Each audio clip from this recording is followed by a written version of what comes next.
Ao longo do dia, teve muita informação desencontrada. A gente não sabe se era desencontrada ou se ele mudou de ideia. Muita especulação. Muita especulação, inclusive de pessoas que estavam lá dentro, entendeu? Na verdade, ninguém sabia. Assim, era algo que tava bem nas mãos dele mesmo, sabe? Tipo assim, não tinha como... Se ele ia querer fazer ou não, o tempo que ele ia fazer, o que ia ser. E até eu queria usar um pouco dessa situação pra gente entender um pouco do papel da informação e da responsabilidade dela. Porque o que você viveu naquele sábado, você na condição de fã, talvez a gente viva nos últimos anos na condição de fake news, onde a gente nunca sabe o que é real, o que não é, o que impacta ou não. E traz consequências. E isso, na verdade, foi totalmente utilizado... Gente, vocês acham que não foi algo que todo mundo queria? Era simplesmente ter dado uma notícia, ter falado alguma coisa. Como fã, eu entendo ele em alguns pontos, porque ele foi fazer o show do Rock in Rio. Se ele anuncia antes que ele não vai... Um comunicado oficial, é que aquilo foi um vazamento. Eu não sei como que aquele cara descobre essas coisas.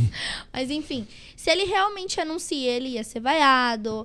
E ele já tem um problema com as pessoas não entenderem ele ou, sei lá, o sensacionalismo.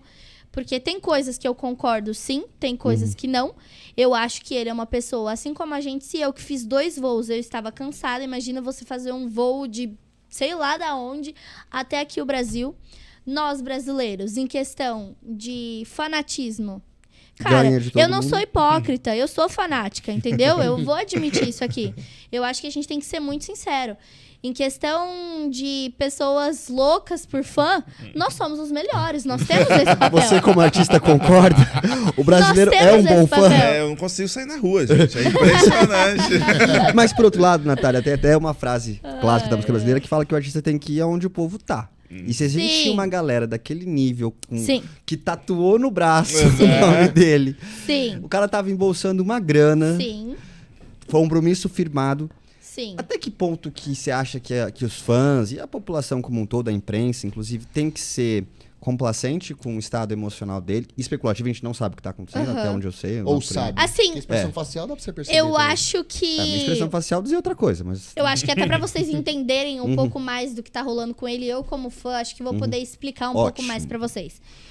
Ele tem uma doença, esqueci o nome, que é bem difícil.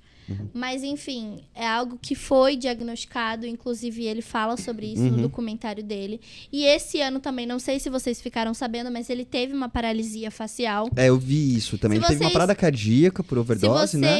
Não. Eu vi que ele teve uma parada cardíaca, depois ele teve uma paralisia facial. Eu vi uma série de sessões porradas, enfim, assim, que ele não, teve. se foi, não foi algo... Foi algo de especulação, com certeza. Mas não acredito que tenha sido isso. Enfim, se vocês olharem os vídeos, a maioria dos vídeos, ele está realmente não só com o rosto abatido, mas ele, quando ele está com esses problemas, ele fica com bastante espinha, por exemplo. E, pô, o cara é visto, tinha 150 mil pessoas ali, entendeu? Eu, estando ali, por exemplo, a uma distância que eu tô aqui, e a galera ali do backstage tá ali. Era a mesma distância que eu estava dele. No começo do show, ele chegou de óculos escuros. Ele estava de blusão. Realmente dava pra ver que ele estava abatido. Mas com todo esse bafafá que tava rolando aqui, com certeza, ele tava também muito apreensivo sobre o que ele Como essa aceitação do público. Isso, sobre o que ele ia receber ali. Eu não sei se vocês conhecem um pouco da música dele ou da... Enfim. Pior que não. É algo... Como ele começou, é algo totalmente diferente das músicas dele agora. Enfim... Ele fala sobre aceitação, sobre nós aceitarmos que nós somos humanos, ele tá num momento que nós mais temos... religioso, good vibes, religioso assim, religioso também. Assim, foi um artista que fez uma oração para a nação inteira. E falando aqui, independente de religião, eu acho que quando você preza pelo bem de todos, independente de qual religião estamos falando, é super importante. Então, dali pra terceira música, ele já pegou outra vibe. Eu acredito que dentro do que ele podia fazer, ele fez o melhor que ele podia. Você acha que o público, de certa forma, empurrou ele no sentido de... Jogou ele pra cima? Ou que ele realmente ia fazer 30 minutos, mas ele sentiu mais... Ficar mais... Eu acho que ele ia, sim, fazer... Assim, se ele não fosse fazer... Se ele fosse fazer o show completo, eu acho que ele ia fazer, assim... numa obrigação, mas eu acho que ele sentiu a vibe ali, tanto que houve especulações de pessoal que estavam lá atrás, e eu, inclusive, assim, deu pra ouvir mais ou menos o pessoal comemorando, que assim, que ele tava, entendeu? Que ele sentiu, que ele tava se entregando, que né? ele tava se entregando. Porque ele deu o melhor eu assisti dele. pela TV o show, ficou claro que ele começou numa energia e terminou em outra. Certamente. E até algumas coisas ali percebia que tava meio... Ninguém sabia direito o que ia acontecer, né? Ele foi o único artista, por exemplo, que utilizou o palco inteiro. Ele foi o único artista que pisou ali na escadinha da passarela, que foi de direita à esquerda, a tudo. Então, assim, eu acho que...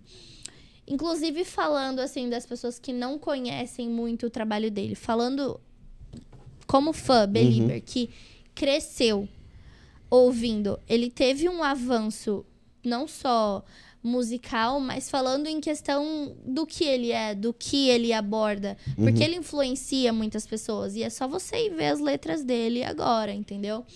E com certeza, por exemplo, eu tenho 20 anos. Se bobear, já fiz mais merda que ele. A diferença é que eu não tava sendo gravada e que ninguém viu. Difícil. É, porque eu não tive as mesmas oportunidades. Difícil. Eu não tive o mesmo dinheiro.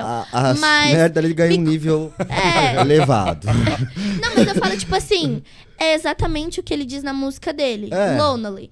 Você imagina um garoto com 15 anos que tem tanto dinheiro, que tem dinheiro pra estralar o dedo e fazer o que ele quiser.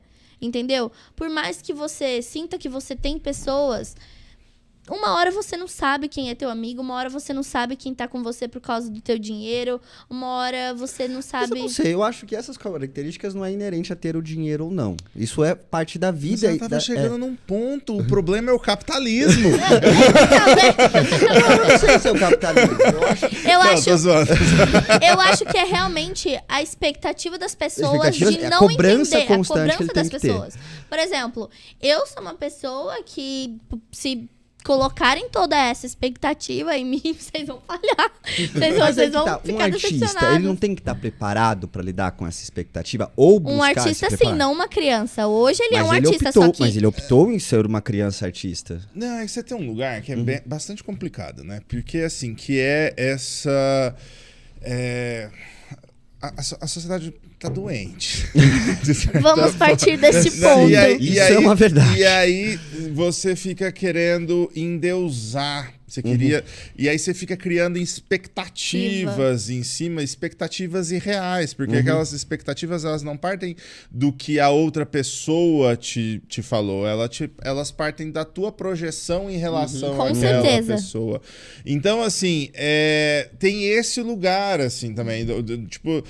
Porque eu não acompanho a vida do Justin Bieber especificamente, né? Mas ela não é muito diferente do que aconteceu com Elvis Presley, por exemplo. Sim. Não é muito diferente do que aconteceu com alguns outros artistas no mundo inteiro, do que acontece, a expectativa do que acontece hoje com K-pop, com os artistas de K-pop, por exemplo. Eles têm uma vida extremamente regrada, justamente para não sair dessa expectativa. Desse contexto de perfeição. Exato. Né? E aí, então, você cria um mundo imaginário. E agora isso vai se implementando ainda mais com o metaverso, por exemplo. Você vai criando mundos imaginários em cima de mundos imaginários. Aquilo não faz parte da realidade, faz parte do que você imaginou que pudesse ter sido. Então, quando você tem um artista ou uma vertente cultural de alguma forma que ela tá massificada, que ela consegue atingir milhões de pessoas num hit, numa música, num filme, num episódio de série, numa peça de teatro. Teatro é um pouco mais difícil, porque ele tem que ser ao vivo, né? Então, assim, você não consegue colocar 150 mil pessoas num lugar tranquilamente, né? E aí, quando você consegue, quando chega nesse lugar, assim, essas 150 mil pessoas, dos milhões de pessoas criando uma expectativa, cada uma delas criando uma expectativa diferente sobre você, não tem como você atender essas expectativas, é impossível, né? E aí, como que a pessoa tem a mentalidade, seja uma criança ou não, né? E porque também, tipo assim, 300 mil seguidores no Twitter do nada não é um negócio fácil de lidar também. Gera uma expectativa. Deve ter gente que falou, nossa, a menina é idiota, porque ela fez isso, teve. Inclusive, eu quero falar assim sobre isso. E, tipo, em determinado momento, as pessoas vão querer que você faça outras coisas além de falar sobre o Justin Bieber. Sim. E se você não conseguir cumprir essa expectativa, eu hoje me sinto em preparada pra isso, mas vamos ver, né? Qual será o futuro. E hoje em dia você valida ou desvalida uma pessoa com um clique. Muito fácil. Então, tipo assim, e é muito fácil você falar uma coisa sem você saber realmente do que tá acontecendo. Né? Tudo especulativo, você pode sair falando. Exatamente, porque eu, por exemplo, eu não tô ligando pras pessoas que estão me julgando. Se você não faria uma tatuagem com uma data porque essa data não chegou, você não faça porque o braço é seu. Sim. Se o Justin não viesse no show e eu não tivesse tido a oportunidade de ir pro show com o Itaú, ok, eu ia ficar chateada assim. Eu ia simplesmente olhar pro meu braço e falar, cara, isso foi engraçado. Mas eu ia bem. Eu entendo que não são todas as pessoas que são assim. Uma galera caindo em cima, tem muita gente, tipo, real, me e até que ponto xingando você e acha acabando que esse hater comigo. tá falando porque não concorda com a sua atitude ou também porque rola um ciúmezinho ali que queria ser você no lugar indo lá? Eu tenho certeza, mas assim, eu acho que eu nem preciso provocar essas pessoas. Eu respondi muitas coisas com... Pô, Deus te abençoe. Deus te abençoe. Que muitas coisas aconteçam na sua vida, muitas bênçãos.